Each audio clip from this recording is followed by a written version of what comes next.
বকেয়া বেতন পে করতে হবে, করতে হবে, করতে হবে, অবিলম্বে বকেয়া বেতন পে করতে হবে, করতে হবে, করতে হবে। बकाया वेतन भुगतान की मांग को लेकर इस्लामपुर गवर्नमेंट पॉलिटेक्निक कॉलेज में टेम्पररी कर्मचारियों ने प्रदर्शन किया। उनका कहना है कि उन्हें अक्टूबर से सैलरी नहीं मिली है और आज उन्होंने इस्लामपुर पॉलिटेक्निक कॉलेज के गेट के सामने सांकेतिक विरोध प्रदर्शन किया। उन्होंने गेट के सामने पोस्टर लगाए और प्रदर्शन किया। दूसरी ओर इस्लामपुर गवर्नमेंट पॉलिटेक्निक कॉलेज के प्रभारी प्रिंसिपल गौतम नंदी ने कहा कि मामले की जानकारी ऊपर के अधिकारियों को दे दी गई है और जल्द ही समस्या का समाधान कर दिया जाएगा। আমাদের এই বিক্ষোভটা হচ্ছে মূলত 4 মাস ধরে আমরা বকেয়া বেতন আমরা পাচ্ছি না এবং আমরা কি অবস্থায় আছি, আদৌ আমরা অন্ধকারে আছি।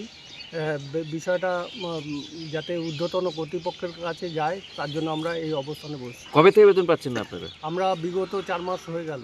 কতজন আছেন আপনার? আমরা এখানে হাউসকিপার সমেত গ্রুপ ডি সিকিউরিটি গার্ড এবং এজেন্সির মাধ্যমে নিয়োজিত গ্রুপ ডিরা আছে। টোটালে আমাদের প্রায় 20-22 জনের মতো লোক আছে।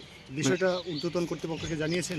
আমরা মাননীয় প্রিন্সিপাল আইজিপির ইসলামপুর গভর্নমেন্ট পলিটেকনিক কলেজে ওনাকে জানিয়েছি। ওনারা ঊর্ধ্বতন কর্তৃপক্ষকে জানিয়েছেন এবং যথারীতি উনি যেরকম জানিয়েছেন সেরকমটা আমরা কার্যকারীভাবে দেখতে পাচ্ছি না। এখন কি আপনারা কাজ বন্ধ করে দিয়েছেন? আমরা কাজ বন্ধ করিনি। তাহলে আগামী দিনে আমরা বৃহত্তর আন্দোলনের পক্ষে যদি প্রয়োজন পড়ে আমরা সেই আন্দোলনের পক্ষে যাব। আজকে আপনারা কি করেছেন?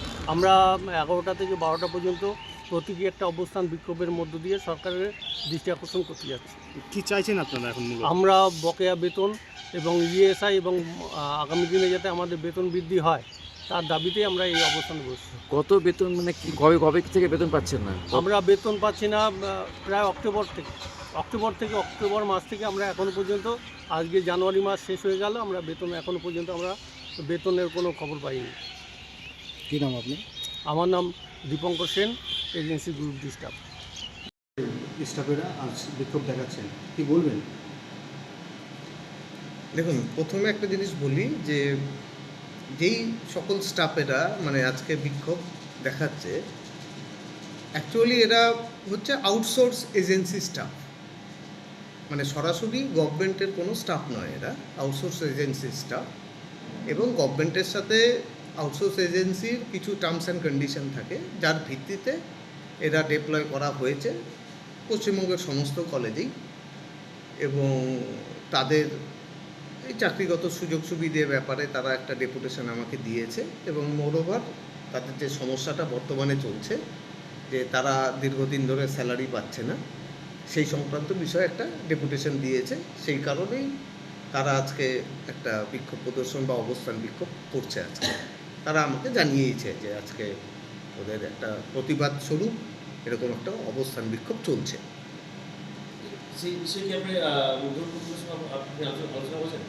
হ্যাঁ, ঊর্ধ্বতন কর্তৃপক্ষের সাথে আমাদের আলোচনা হয়েছে। আমাদের যে প্রত্যেক সপ্তাহে বৃহস্পতিবার করে আমাদের মিটিং থাকে এবং বিশেষ করে এই সপ্তাহে আমাদের অ্যাডিশনাল চিফ সেক্রেটারি উনিও উপস্থিত ছিলেন মিটিংয়ে।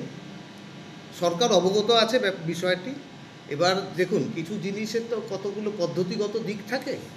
আউটসোর্স এজেন্সি হচ্ছে একটা এজেন্সি, এদের স্যালারিগুলো প্রোভাইড করে, গভর্নমেন্ট এজেন্সিকে অ্যালটমেন্ট দেয় অ্যাজ পার টেন্ডার নর্মস অনুযায়ী। কারণ এগুলো সমস্ত রিক্রুটমেন্টগুলোই হয়েছে হচ্ছে টেন্ডারের মাধ্যমে, সরকারি যেরকম নিয়ম বা প্রসেস রয়েছে তার মাধ্যমেই হয়েছে এখানটায়। এবং সেখানটায় এজেন্সি একটা পার্টিকুলার ইন্টারভ্যালে টাকাগুলো পায় এবং সরকার সেটা বিবেচনার মধ্যেই রেখেছে। এবং তাদের যে এই মাইনে সংক্রান্ত বা এজেন্সির যে টাকা পাওনা রয়েছে সেই টাকাগুলো আপাতত যা জানতে পেরেছি যে ফিনান্সে রয়েছে, হয়তো খুব তাড়াতাড়ি অ্যাপ্রুভাল বেরিয়ে যাবে। বেরিয়ে গেলে এদের এজেন্সিকে আমরা টাকাটা দিতে পারবো। হয়তো তারপরে এজেন্সি এই যারা স্টাফ রয়েছে, এজেন্সির স্টাফ রয়েছে, তাদেরকে স্যালারিগুলো দিতে পারবে। আমার নাম গৌতম নন্দী।